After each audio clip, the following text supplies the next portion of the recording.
Your expectations largely determine the quality of your life in this sense, is that whatever you expect with confidence becomes your self-fulfilling prophecy.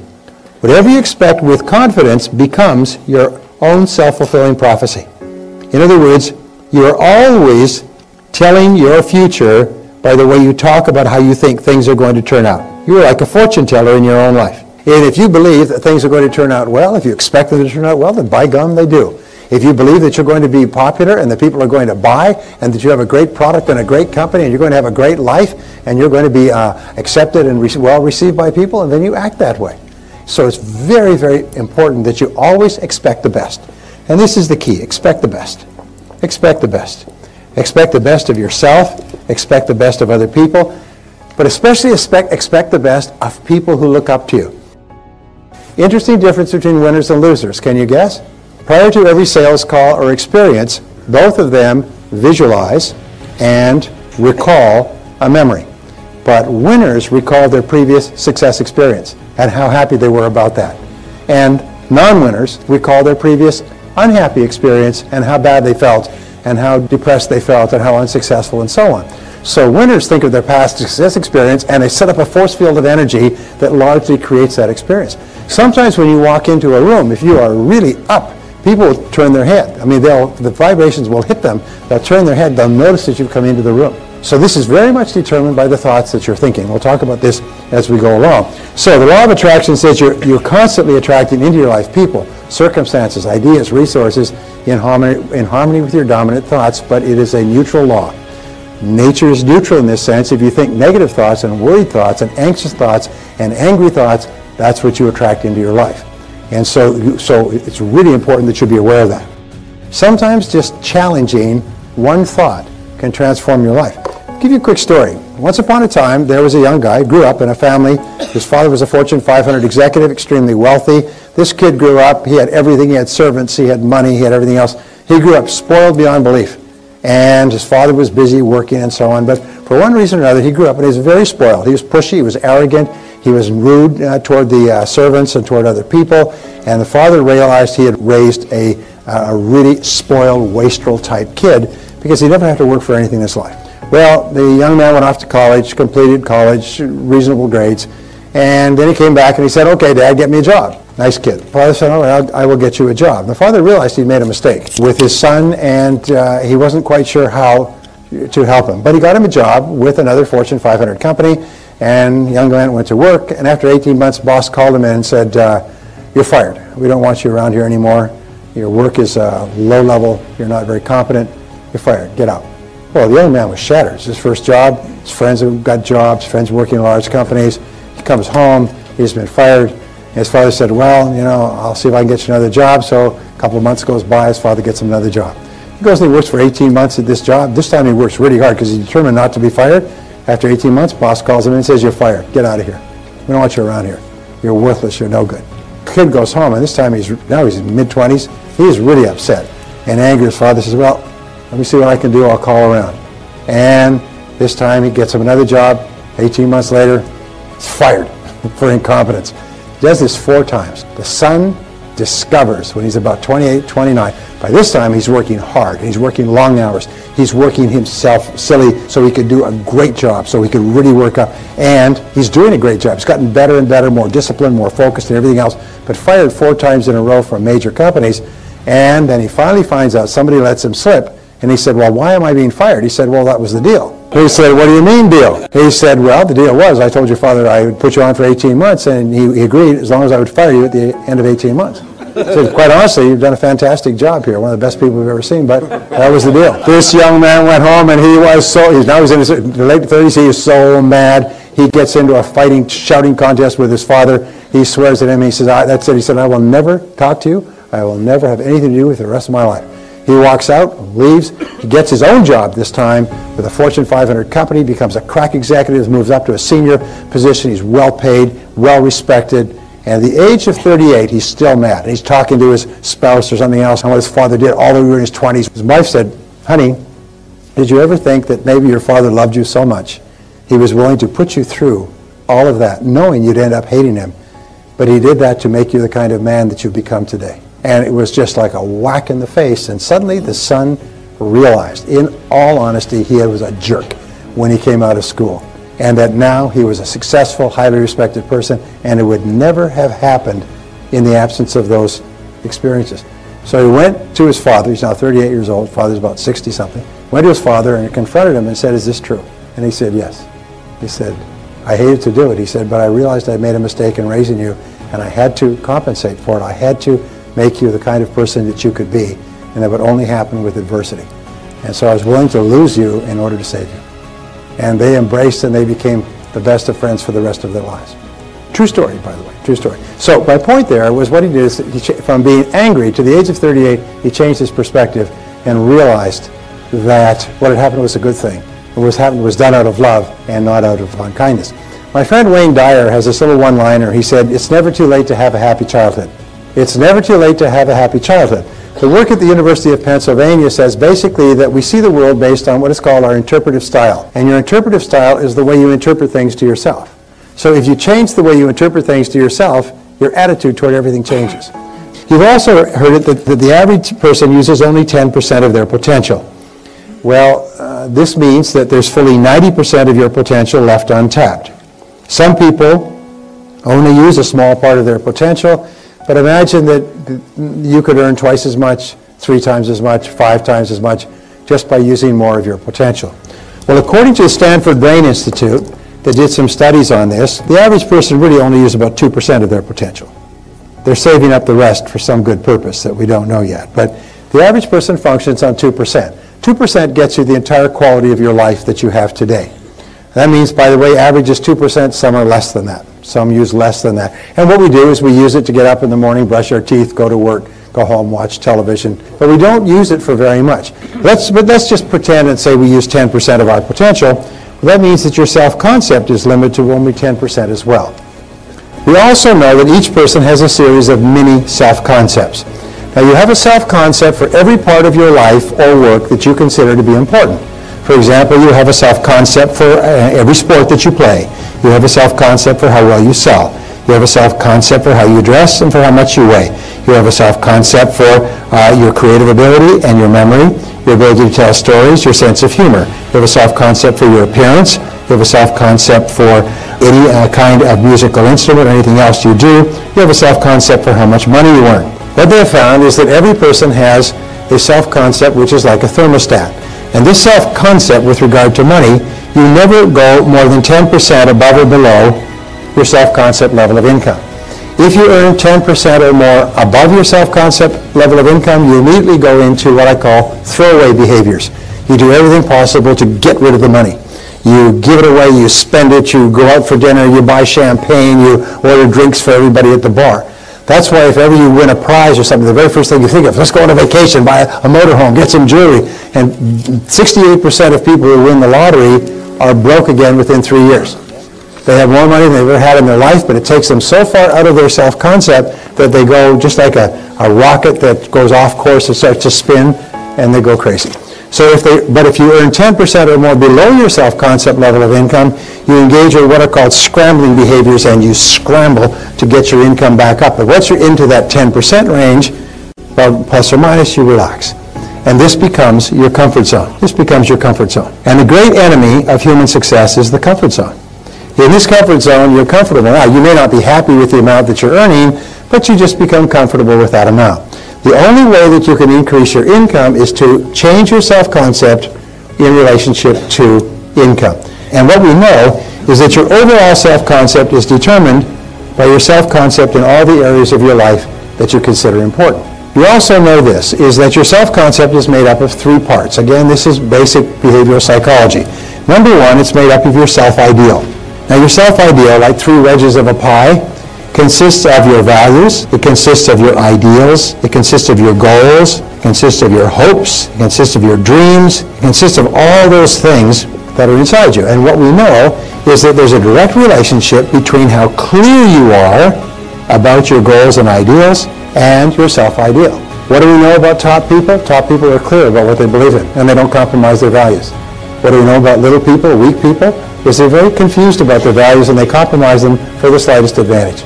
So my point is that people with a very clear self-ideal are much stronger and more powerful people than people who are unclear about their ideals. The second part of your self-concept is called your self-image. And there's hundreds of books on self-image psychology, but basically what they say is your self-image is the way you see about yourself and the way you think about yourself. Your self-image is called your inner mirror. Whenever you go to do anything, you check this mirror like a stage performer checking the mirror before they go on the stage. Before you go in to see somebody in a sales call, you just got to check your inner mirror to see, how do I perform in sales calls?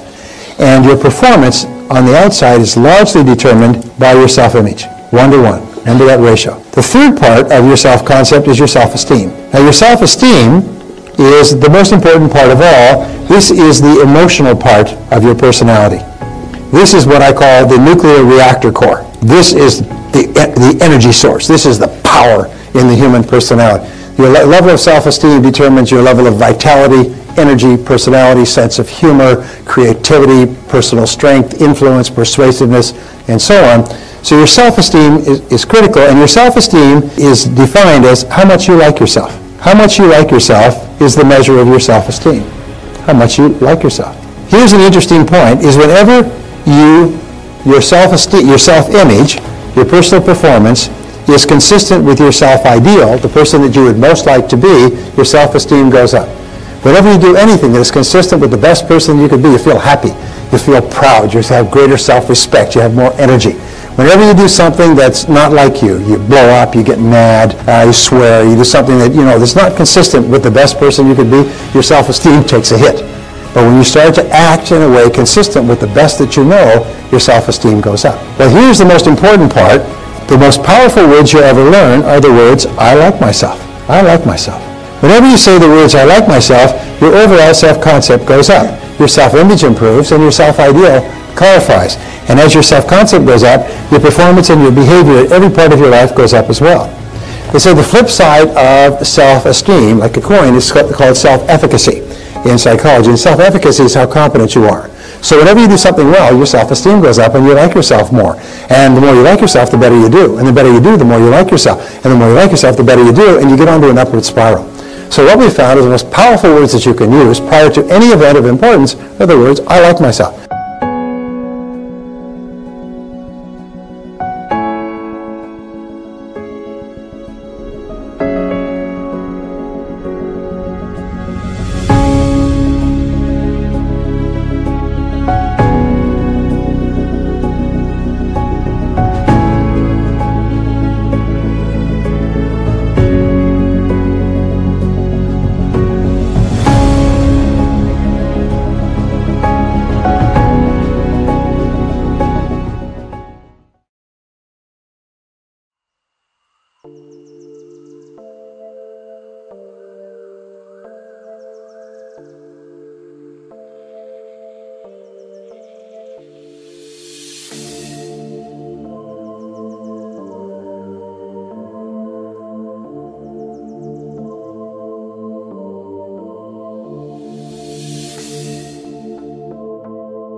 so high I'm hypnotized. What's up is down, what's left is right. Chasing stars and holding you. I can't see the end, but we'll see it through.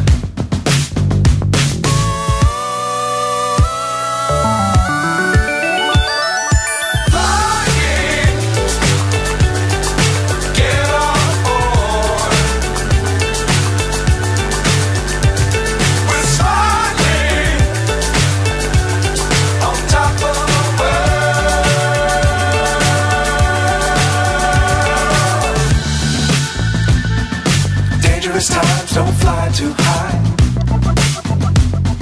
Be sure to keep the ground in sight. Fly forever if you keep it tight. Love the world but keep the sky on your mind.